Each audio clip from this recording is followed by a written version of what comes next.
Good afternoon to everybody. Yes, I was sprinting from the hall with a one-on-one interview with the executive director of the IEA, and then I shift my attention to a very different topic. We have two fantastic panelists, and I hope more people get a chance to listen, but we're also streaming this out, which is interesting. Peng Xiao is the CEO of G42, a data and artificial intelligence company. Those who live in the UAE know it well, probably in the region. And Arvind Krishna is the CEO of IBM, visiting from the United States. And our conversation is going to be a rather broad one. It's how data, cloud computing, artificial intelligence applies to energy overall in oil and gas, and then in the transition, but much bigger impact of what it has on society today. So I would love to have you play off of each other as well, number one. But let's start, if we can, with the energy sector, because I think many in the audience are sitting here wondering, okay, how does AI impact the business today? Now, one of the agreements that came out of COP26 at Glasgow was methane measurements, for example, and having an agreement with major producers around the world to trace methane, to capture it, and then to report it. Arvind, do you want to start there with what's the power of that technology today? What is possible in this generation, and what's possible in the next 5 years when it comes to data reporting and energy? And I think, Peng, it would be good to have you jump right off the back. Go ahead, Arvind. So John, let me just maybe step back a little bit, and I'll stick to data and AI. We'll touch on some other technologies a bit later. But without having a baseline of data, without having an understanding of what you're doing, it's impossible to improve. And that was kind of the thought behind the COP26 agreements. We also know that methane, not just carbon dioxide, is an incredibly harmful greenhouse gas. And that's why they kind of focused on methane. And there is a lot of methane that gets either let out or burnt. But can I maybe step back a little bit to the advanced uses of data and AI on those? You can begin to look, why does one well produce a lot more methane than another? What did they do differently? Why does one well actually use this methane for good purposes? Because you can go capture it and put it into your natural gas supply, as opposed to others who are just letting it out or flaring it or burning it. And as you begin to use data and AI, you begin to learn all this, and you begin to be able to apply it in such a way that you can take the best practice and put it back. You have 100,000 wellheads nowadays doing stuff. The chances that you're going to be able to get a human engineer to apply that knowledge may go across a couple of hundred. Data and AI can really take that knowledge, extract the best practice, and then immediately begin to apply it across the whole collection. That, I think, is the power of data and AI, which needs to be brought to all analog industries, I'll use that term. And I think that's why you'll find so many of the executive teams, the operational teams, the CEOs of these companies are hungry. They're waiting to see how digitization, because this is an aspect of that, begins to improve it. I mean, when I tell people how much data comes off the typical wellhead today, most people get shocked. It's a terabyte of data. Without having the kinds of technologies that people like Peng bring out, of those high computational, supercomputing, GPU-led, cloud-based technologies, but localized to where the wellhead is, you won't succeed. And what we hope to do is turn all the advantages we know. So we know how to measure methane, we know how to baseline it, we know what else you can do with it. And so we can bring that piece, but combining it with all the other pieces and the actual producer of all of this is, I think, the critical answer that we want to all work on. It's interesting, Peng, because you have your research institute based in Abu Dhabi, and you use that as what, the brains of the back end, and then you apply it in different measures. So let's stay with energy to start, and then we'll build out into it. But what is that data collection doing for you today, and how is it applied in the next generation, for example, in this sector? Sure. First, John, thank you for having us here today in this amazing forum. And thank you, Arvind, for being here with us. I couldn't ask for a better two to talk to. It's very interesting, actually. We've been spending hours together before this gathering, and we'll spend more time together afterwards as well. So we believe there are three key components to building world-class AI. You need a lot of data. We call that the food. You need a lot of computing power. We call that the muscle. You also need a tremendous brain power. That is AI science itself. So what's unique here in ADNOC and UAE in general is that all three elements are coming together in a very scalable way. Data access, our joint venture between G42 and ADNOC, AIQ, we are able to access decades of geological and other data sets, not previously available to any other commercial company. We now can study all of it, understand the whole history. And in terms of computing power, Arvind mentioned earlier, we at G42 are managing more than one, but actually two supercomputers, including the HPC cluster currently used by over 400 reservoir engineers at ADNOC on a daily basis. So we put all this data into this powerful computing platform, our own cloud infrastructure, trusted by the sovereign government of UAE. Then finally, on AI resources, you mentioned earlier our research institute. Actually, it's a full-blown university. I'm proudly a board member of the MBZ University of Artificial Intelligence. The only 2 years old, is that right? Yes, only 2 years. And we're lucky recently, Professor Eric Shin, the top-ranking computer science professor from CMU, Carnegie Mellon, has moved here, made Abu Dhabi his new home, and assumed the role of the president of our university. So when we bring all three elements together, we begin to see things that human eyes, human cognition cannot even comprehend. I'll give one small example to follow on what Arvind said earlier. You can drill a very deep borehole in this industry to understand what's on the ground before you decide to explore a particular area for oil or gas. This borehole can be 1 kilometer to 5 kilometers deep. Historically, you need a group of geologists to manually review this data set and understand what's going on. And by the way, even after 1 month, they cannot read all the data. It's impossible. It's like going to a doctor, they take X-ray or CT scan. There are many, many images. How many of them your doctor actually read? Probably the first one, the middle one, the last one, say, you're probably okay. Right. But if I paid for all of it, I want you to read all of it and tell me what's going on. So in this case, our computer vision AI, co-developed between G42 and ADNOC, can analyze every single bit of this data set, as much as 5 kilometers long underground data set, and give you more accurate, more reliable prediction. For reservoir management exactly. too, right? Oh, it's interesting. That's a great example, I think, of how AI can transform this industry. Good. But John, to build on what Peng said, once you begin to understand reservoir management, while it's great at producing energy, it's also great at being good to the environment. Yes. Let's be clear. Today, you only manage to get about 30% out from a reservoir. If you can up it to 60, you're going to drill fewer holes. Oh, by the way, if you understand how to take 60 out, maybe you can also let it sequester carbon and carbon dioxide. Absolutely. So there's a lot of things you can do that today with just manual and experiential learning you cannot do. And that is the huge advantage of beginning to apply these data techniques to this industry. Great. And that efficiency, if you allow me, John, that efficiency will not only add to the business bottom line, top line, but it's very good for the environment. Good. Why don't we share with the audience, the chairman of G42 is incredibly strategic. His Highness Sheikh Tahnoon bin Zayed has been involved with the work with the Abraham Accords and the technology transfer from Israel. He's looking at the next stage of what you can do with G42. How does it line up with what IBM's doing? And the two of you thinking, okay, we draw a map of Abu Dhabi. What's the impact on society? What's the goal here in the UAE? When my chairman found out last night Arvind is coming, he said, I need to meet him. So right before this meeting, we were actually with my chairman, Sheikh Tahnoon. And the passion of Sheikh Tahnoon in AI started with his personal passion in chess. Many people don't know this. He invested tremendous amount of his personal resources in understanding chess and computerized chess games.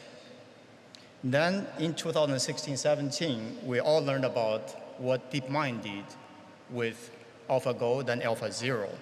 That's when I think it first occurred to our leadership, AI, if it can change the game of chess literally overnight, it can probably transform other aspects of our society as well. And that's when I first met His Highness, And we decided we have to do something. We didn't know what yet, but do something with AI. And it was very natural once we started to build AI research to apply to oil and gas first, the core of this I didn't realize that. That's how it started.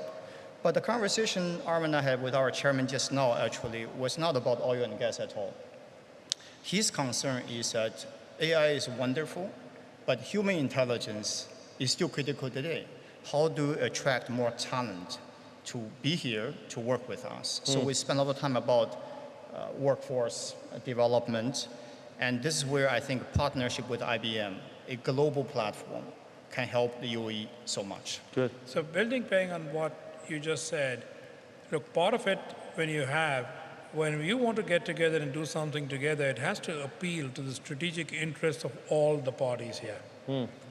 At IBM, we fundamentally believe in a strategy we call hybrid cloud, meaning one big public cloud is not going to serve the entire world. That's right. So as you take that into account, I'll use the word sovereign, but the word local may be a better word, clouds, like not all of what G42 does, but a big piece of what G42 does, play a really important role. A physical presence here in the UAE, maybe a presence in East Africa, maybe a presence somewhere else in South Asia. Now, how do we bring our capabilities, not to compete, but to partner and add value to G42? That becomes the conversation. Then that becomes a great vehicle, by the way, for talent to apply themselves to many problems that bother society today. So certainly, you have to have a great and humming economy, otherwise I'll be straightforward, and there is no money to go pay for everything else. So you got to have that. But once you have that, should we be better to the environment? How do you monitor a building? How do you make sure that the whole city and state is consuming clean energy? Are you making sure that you're not losing 20 or 30% inefficiency in every process? Those all become problems that you can approach once you have a data standard and a baseline. Yeah, it's very interesting. How do you build the ecosystem for manpower or woman power? Arvind, you want to start, and what's the conversation here? No, but to expand upon the artificial intelligence and how it applies to your workforce. Yes. Look, some of this is, I'll sound maybe a little bit pedantic and a little bit boring, but John, I know that you also teach at university, so maybe it'll interest you at least. Look, we have a 110-year history of making ourselves a talent magnet. How do you do that? Not everybody lives and works. I'll pick on Yorktown as our example. It's a preeminent research center in the globe, and we certainly get our fair share of talent. But there's people who like to be in Zurich. There's other people who like to be in Nairobi, Kenya. Other people like to be in Bangalore, India. Some others like to be in Tokyo, Japan. But think of it as a hub and spoke system, or you can think about a sun and satellites. So they can work there, but be a bigger part of the collective whole. So as you begin to play out that, they might originally think, well, maybe I want to be in some other location, but no, I can work here, but still participate, albeit sometimes remotely, but sometimes physically together, in all of the work. Because when you talk about talented people in the STEM fields, they want to be part of a collective where their peers are as good and where they feel they're really making an impact. So that's what we can give to them through the methodology I just described. And now the question becomes, how do we leverage both Abu Dhabi and G42 into that mixture? It won't be all of what they do, but it could be a piece of what we do there. Good. How do you leverage it, do you think, Peng, in that respect? How does Abu Dhabi elevate to that level of talent? So first let me say, what's really refreshing talking to Arvind and but IBM in general was that when you meet a tech powerhouse executive, typically they tell you, yes, you want this, I have it. Yeah. You want that, I have it. Yes, yes, yes. Arvind said more no's to me today than yes. I asked about healthcare, he said, we can do this, but not that. I asked about energy, this, but not that. So I value that honesty and that neutrality, which is, I'm not here to pretend I can do everything, but I want to be a partner. So the way I see us working together, as he mentioned earlier, we are a very strong local operator. And we're a national champion. We understand this ecosystem inside out. And they can bring that very flexible, I call it the utility layer, that can sit very well with the digital infrastructure we build. G40 today, we are operating one of the largest data center businesses in the entire region. We're building out over 200 megawatts of data center right here in the UAE alone, and soon 1 gigawatt in Indonesia with our partners over there. So on top of this physical infrastructure, we are projecting digital economic development in every sector. We can't do everything. It's impossible. So we need partners like IBM and others to join hands with us and build this ecosystem together.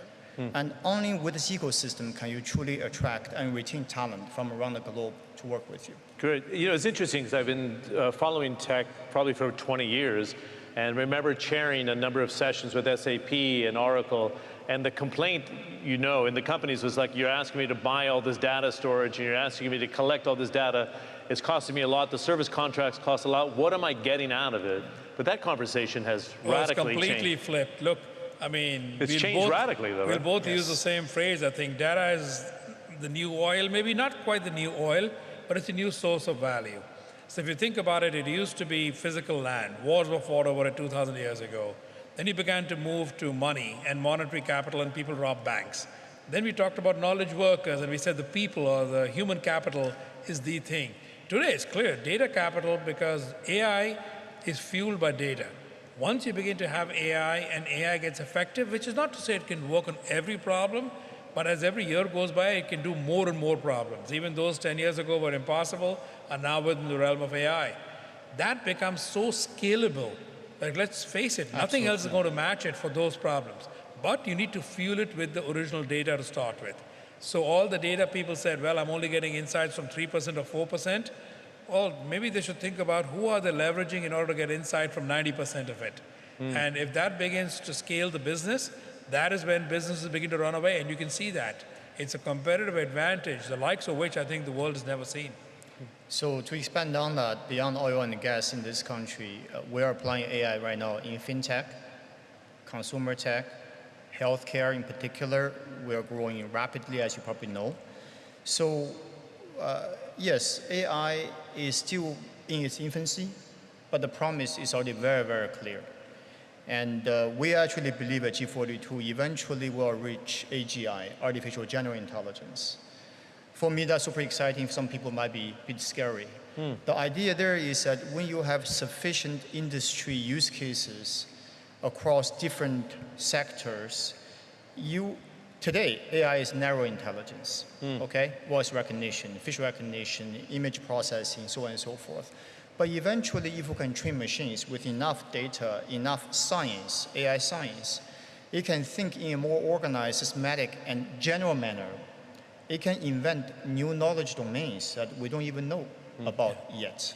That's where things get truly interesting. But to put some numbers on it, so most consultants would estimate that AI is going to add $16 trillion of productivity to global GDP by the end of this decade. Already? Wow. 16 trillion by 2030. If I then take the impact on the UAE and you simply say, okay, 1% of it, which is the low ball number applies here, that's 160 billion added to the GDP. Which is 360 now, so it's a lot. Yeah. Name one other thing that can do that. Yeah. And it requires that you begin to leverage all of these techniques around data and compute and the smart scientists. But it's coming because you're applying it to every problem. Citizen services, trade, fraud in financial services, identity, yes, cloud. And I will say, and maybe down the road, not quite yet, quantum as well will come into all these things. But if you think about $16 trillion to global GDP, that's twice the size of the energy industry. Yeah, it's about 15% of global GDP, am I right? I think it's about 15% already. I was going to ask you about quantum, because you had an announcement over the weekend. How does it apply here in the context of which we're speaking? Look, it's like we're talking about an AI. 6-7 years ago, AI was in its real infancy, meaning it was barely able to, in human terms, it was an infant crawling around. We've already seen what it can do in 5-6 years with some of the examples Peng used. Quantum is at that early stage today. So it probably is going to take 2-3 years. Quantum is also, and I'll get to the announcement that we did last night. So quantum is going to make a huge difference, but we're probably 2 to 3 years from the point where it begins to have large commercial value. But it's different enough that if you don't get going today, you'll never realize that value, and then you're perpetually behind. And the areas it's going to apply in is materials, So think petrochemicals, plastics, alloys, maybe important to the local economy. Think healthcare, but maybe down the road. But then also think risk and fraud. Okay, so those are the application areas. Quantum computers are very different than normal computers, and they're not going to replace normal. They're an addition. And they have a measure underneath called qubits, or quantum bits. And so far, the world was talking about 10, 20, 30, and we announced 127 qubit Very impressive. quantum computer last night that we are going to make accessible on the cloud so anybody can use it. And that'll be part of the conversation we'll have on how do we hook these technologies together. Interesting. Okay, but now what's the next big leap here? Because people are kind of thinking, oh man, geez, artificial general intelligence. I mean, I haven't heard the conversation. So what's the next big leap? And does it apply to this sector? Is it, it's not sector specific? My opinion is that it may not be a single thing. It's a confluence of multiple things, such as more and more advanced learning models in the AI domain, from few-shot learning to maybe even zero-shot learning. Today, you still need a large amount of data to train AI. It's still pretty dumb, actually, because if you show your kid 5 pictures of a car, he or she will know that's a car. You don't need to show 1,000 photos to teach that's a car. AI is still learning. So that's one area. Then second, absolutely quantum computing, talking about having muscle. That's the biggest muscle you can get, to get quantum computing ahead of the classical computing. So I think combining new AI fundamental research, more and more digital transformation where everything's becoming digitized, from our personal lives to all your fields, and quantum computing, we're getting closer and closer to AGI. It's very interesting because we had a great test, a tragic test with COVID-19. But is this going to accelerate the use of AI in our day-to-day lives? We're talking about distant medical care in a much different way. It's already happening. Look, AI is the only technique we know that can crawl through a few million patient records and tell you this looked promising, this didn't. Yep. That's why, for example, and I know the Cleveland Clinic has a big presence here in Abu Dhabi. So the Cleveland Clinic here in the United States and IBM are collaborating on what we call discovery for pathogens. I mean, COVID-19 is a pathogen, to use the more technical term, right? It's something which is an infectious disease that's going to come attack us, so pathogen. And how do we begin to work more quickly so the next time around we can react even more quickly? Let's remember, we got a little bit lucky with COVID-19 on the vaccines, not on the general pandemic. That was unlucky. We got lucky on the vaccines because there had been a lot of work done against some of the MERS and some of the earlier coronaviruses, so people had stuff sitting around they could quickly repurpose. But if you get a brand new pathogen, now what? So AI or scientific discovery that can look through what is there and suggest things. It'll be always in combination with humans, but can I make the human 1,000 times faster? That's the whole goal of these projects. And I think that's what, I think your nation here subscribes to that. Good. 100%, 100%. If you allow me to give a couple of examples, yeah, it's great. It's real-life examples, how UAE combated the pandemic. First, contact tracing, right? You need to go through so much records of the entire society to know who might be spreading the virus. That requires big data to be inside one platform, then advanced AI, specifically graph technology to trace nodes and edges. And we did that very well in the UAE, as you probably know. And second, even in our CRO cycles during the human trial, we did a trial of vaccine here. AI, machine learning played a role to choose the right candidates who should join, who should not join the trial. Yes, how to expedite the whole process to get the results. Then finally, computer vision. And you see our camera systems here all around the country, not only recognizing who you are to better serve you, we have thermal cameras to check temperature with no contact. So combining all these different techniques, you can safeguard your nation. We believe next time around, AI will be the answer to accelerate our response to the next pandemic, hopefully even preventing it. Good.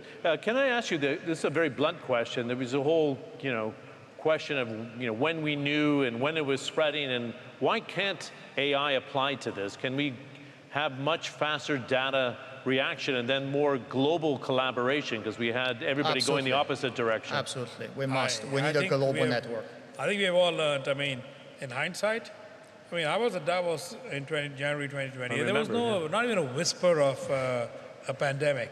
In hindsight, when you go back and read all the reports, it was pretty clear that by late December, something was happening, both in Italy and in Wuhan. Yes. From those reports, it could have been in even more places, just because people didn't know. But from those reports, you could have picked up something was going to happen. Now, the question is, will it happen or will it not spread? But it's entirely possible that if we had acted on it way quicker, maybe it wouldn't have spread. This is impossible to predict. But who's going to crawl through 1 million news reports or 1 million medical records to figure all this out? Unless we use AI here, there is no possible way to get there. Good. Do you think we can get there, Peng, in terms of collaboration after the shock and the lack of collaboration, everybody cocooning, trying to hoard vaccines? I mean, what could be the potential out of this, do you think? I believe it's inevitable we have to collaborate a lot more scientifically, medically, and otherwise to work together, because the consequence of not doing so is just too grave. To answer your question more directly, we need a global network of monitoring. UE right now is running the largest human genome program, you probably know about this, in the world. Over 1 million people will enroll and go through whole genome sequencing in this country. And we start with this program, and we want to sequence all living things, including plants, marine life, and you name it, including bacteria and viruses. If we can see that initial indicator from a single patient and monitor at this level, we can capture this entire problem much, much sooner. Okay. That's the key. By the way, the lower level you go into the genome level, the more data you generate, the more you need AI. A lot of people get afraid of the future, but this is where the future should be enhanced by it all. 100%. That was a fast half hour, by the way. We started on energy and finished at a much grander scale. So, it's a pleasure to meet you face to face. And the same thing, Arvind, I saw you in Davos before the pandemic, but we didn't get a chance to meet. But it's a pleasure they brought us together in Abu Dhabi. Nice round of applause to both of you, and I look forward to seeing your collaboration in the future. Thank you. Thank you. Thank you very much. Yeah.